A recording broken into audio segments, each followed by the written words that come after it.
Salam değerli izləyicilər, Milli Məclisin keçmiş deputatı Vahid Əhmədov Nəcməddin Sadıqovla bağlı sensasyon açıqlamalar verib və bildirib ki, biz silahlı qüvvələrin baş qərargah rəisi Nəcməddin Sadıqova Azərbaycan dilində danışmağı öyrədə bilmədik. Nəcməddin Sadıqovun Rusiyaya bağlılığını mən hələ 1993-cü ildən bilirdim. Vahid Əhmədov qeyd edib ki, mərhum prezident Heydər Əliyevin göstərişi ilə Füzuliyə gedərkən onların maşını həmin bölgəyə buraxılmayıb. Buna Nəcməddin Sadıqovun adamları imkan verməyib və Füzulidə ermənilərin olduğunu bildiriblər. Stat. Onlara dedim ki, məndə başqa məlumat var. Füzulidə erməni yoxdur. Soruşdum ki, bunu sizə kim deyib? Cavab verdilər Nəcməddin Sadıqov. Çağırdılar, gəldi. Mənə məruzə etdi ki, bəs orada ermənilər var. Vahid Əhmədov qeyd edib ki, iddialara baxmayaraq o Füzuliyə gedib və yol boyu hərbçilərin Füzulidən çıxdığını görüb. General Zaur Rzayev də yanımdaydı. Maşını saxlatdırdım. Soruşdum ki, niyə qayıdırsınız? Bildirdilər ki,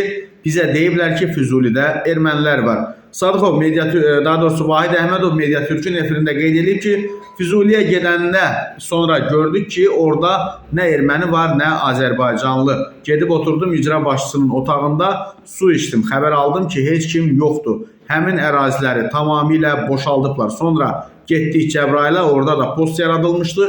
Həmin postda da Nəcməddinin adamları var idi. Yenə bizə dedilər ki, Cəbraildə erməni var. Amma getdik icra hakimiyyətinə. Dedim, görürsünüz də burada bir nəfər də erməni yoxdur. O vaxtdan başa düşdüm ki, kəndlərin boşaldılması Rusiyanın işidir deyə Vahid Əhmədov bildirib.